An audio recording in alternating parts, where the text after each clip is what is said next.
Hi, my name is Jonine Ford, and I'm a nutritionist and the founder of Ford Wellness. Get ready to make your immune system and your taste buds happy as we learn how to make chocolate chip pumpkin bread. I'm presenting a recipe to you guys today for chocolate chip pumpkin bread.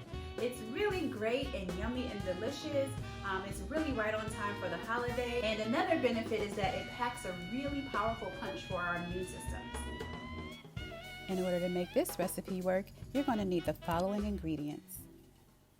3 cups of organic cane sugar, 1 tablespoon of minced ginger or ginger paste, 3 cups of pumpkin pureed, 1/2 cup of avocado oil, 1/2 cup of melted coconut oil, 2/3 cup of water, 4 large organic eggs, 1 tablespoon of vanilla extract, 3 tablespoons of ground cinnamon, 1 tablespoon of ground nutmeg, and 1 teaspoon of allspice, 3.5 cups of unbleached all-purpose flour, 2 teaspoons of baking soda, 1.5 teaspoons of sea salt, 1.5 cups of dark chocolate chips, 1/2 cup of chopped walnuts, 1/2 cup of pumpkin seeds.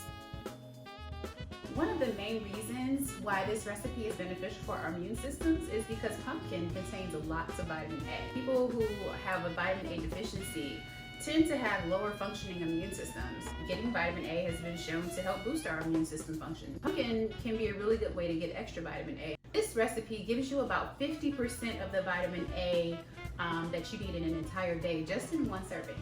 Pumpkin also has a good amount of vitamin C too, and as we know, vitamin C can also be beneficial to our immune system function. Pumpkin also contains vitamin E, iron, and folate, which all help work together to help our immune system stay healthy as well. The walnuts in the pumpkin bread recipe also contain some really good nutrients for our immune system.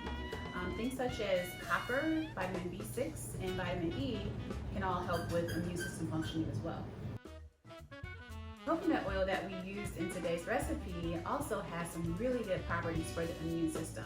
As we know, it's both antimicrobial and antifungal. This has been proven to be true both internally and topically, meaning that you can use it on the skin to kill microbes, but it also does the same thing in the gut, which is kind of cool.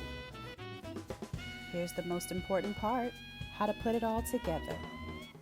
First, preheat your oven to 350 degrees Fahrenheit.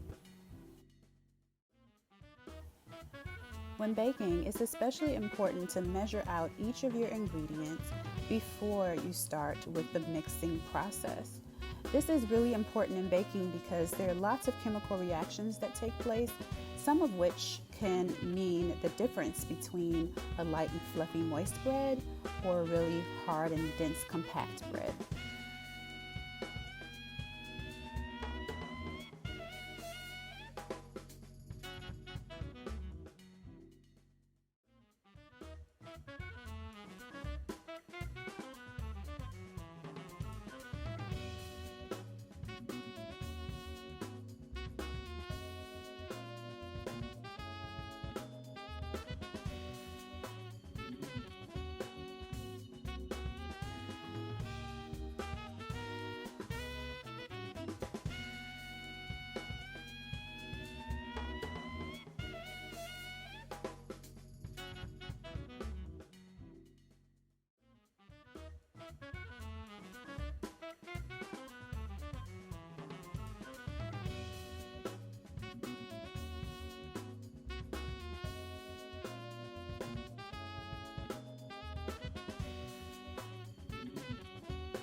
Now that we're done measuring, we can start mixing.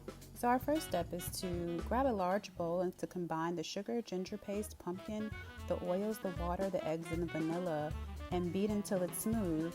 And it's really important that in this particular recipe that you stop when everything is blended. Sometimes you just like to blend, but in this recipe, if you overblend, you can end up with a dense and drier bread. Now that we've blended the moist ingredients, it's time to add the dry ingredients. So we're going to blend in the flour, the cinnamon, the nutmeg, the allspice, baking soda, and salt together first in their own bowl, and then we're going to mix them with the wet ingredients. And I like to just add a little bit of the dry ingredients, mix it in a little bit, and then add a little bit more of the dry ingredients, and just repeat this process until all the dry ingredients are added. Again, it's really important not to overmix. In this case, overmixing can strengthen the gluten that is in the wheat, and the stronger the gluten proteins are, the more dense and dry your bread will be. So I just want to stress not to overmix whenever you're baking.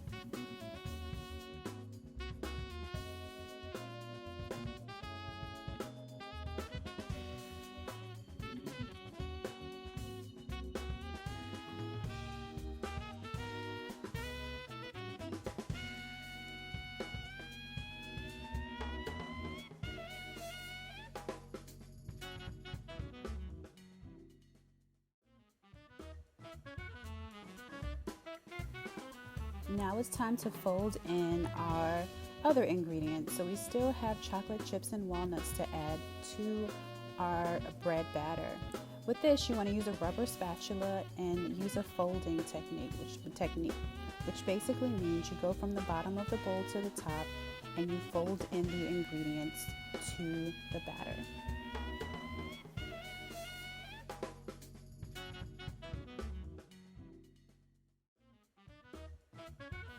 Next, it's time to add the batter to the loaf pans. If you use disposable loaf pans like me, then it's a good idea to line your loaf pan with parchment paper. This ensures that the aluminum from the loaf pan doesn't seep inside of the bread while it's baking. If you have loaf pans at home that you plan to use, then make sure you grease and flour them before you add your batter. Then we're going to sprinkle the pumpkin seeds that we have on the tops of each of the loaves.